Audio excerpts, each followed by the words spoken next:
আসসালামু আলাইকুম সবাইকে। আজ 19 জুন, রোজ শুক্রবার। আজকের আকাশ ছিল মেঘাচ্ছন্ন আর হালকা বৃষ্টিও হচ্ছিল। তাই আজকের এই ঠান্ডা আবহাওয়ায় দেরি না করে সকাল সকাল বের হয়ে পড়লাম একটি দর্শনীয় জায়গা দেখার জন্য। তাই আজ আমাদের গন্তব্য ছিল কলকাতার ভিক্টোরিয়া মেমোরিয়াল হলে। আমরা নিউ মার্কেট রোড থেকে গাড়ি নিয়ে পার্ক স্ট্রিট রোড ধরে চললাম গন্তব্যে। পার্ক স্ট্রিটের এই রোডটা বৃষ্টি ভেজা দিনে অনেক বেশি সুন্দর লাগছিল। দুদিকেই সবুজ আর সবুজ, মনোরম পরিবেশ, সাথে ঠান্ডা হাওয়া। আর বলতে বলতেই আমরা চলে আসলাম গন্তব্যে। আর ওই যে দেখা যাচ্ছে ভিক্টোরিয়া মেমোরিয়াল হল। ওহো, বলতে তো ভুলে গিয়েছি, আজকে আমার সাথে আছে আমার বড় বোন আর আমার নাভান মামা। নাভান সোনাও আজকে অনেক খুশি।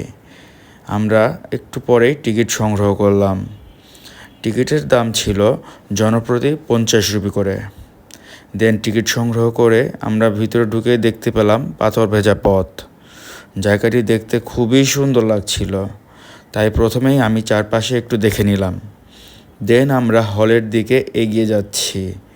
আর এগোতে এগোতে দেখতে পারলাম অনেক সুন্দর একটা পুকুর, পাশে বড় সবুজ মাঠ আর প্রাচীন কিছু শিল্পকর্ম। এখানে এসে আমরা কিছু ছবিও তুলি, যেগুলো আমার পেজেই পোস্ট করা আছে। চাইলে আপনি দেখে আসতে পারেন। আশা করি ছবিগুলো আপনার ভালো লাগবে।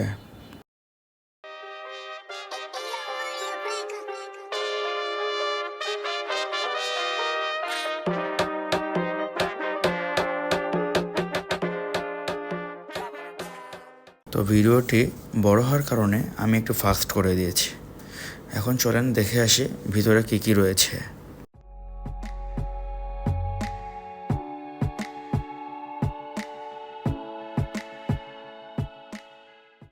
হলটিতে প্রবেশ করতেই আপনারা প্রথমে দেখতে পারবেন কুইন ভিক্টোরিয়ার স্ট্যাচুটি, যা দেখতে বেশ সুন্দর লাগছিল। Sorry, but don't wanna talk.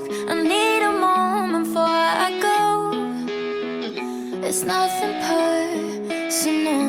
I draw the blinds. They don't need to see me cry. 'Cause even if they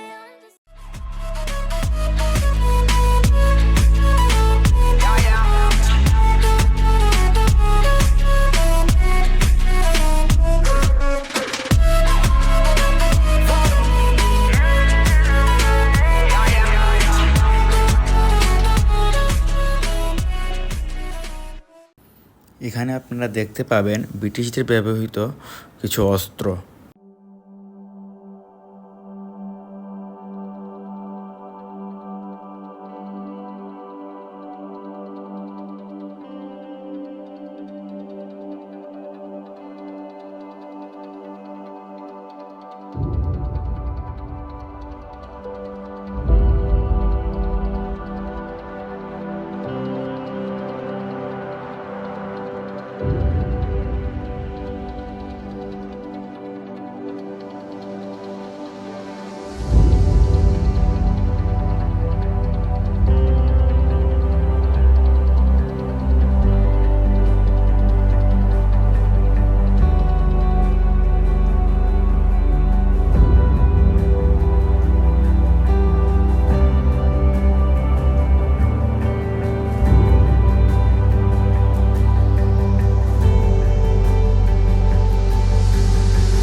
ঘোরাঘুরির পর আমরা চলে আসলাম ভবনটির পিছনের সাইডে।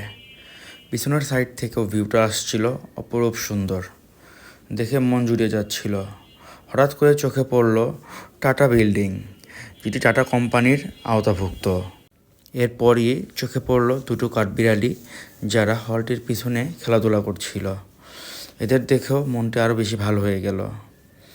তো এই ছিল আজকের আমার ভিডিও। আজ আমি চলে এসেছি ভিডিওর একদম শেষ প্রান্তে। আজকের ভিডিওটি ছিল এই পর্যন্তই। তো আপনারা সবাই ভালো থাকবেন, সুস্থ থাকবেন। খোদা হাফেজ। আর হ্যাঁ, অবশ্যই লাইক কমেন্ট করতে ভুলবেন না কিন্তু। ধন্যবাদ।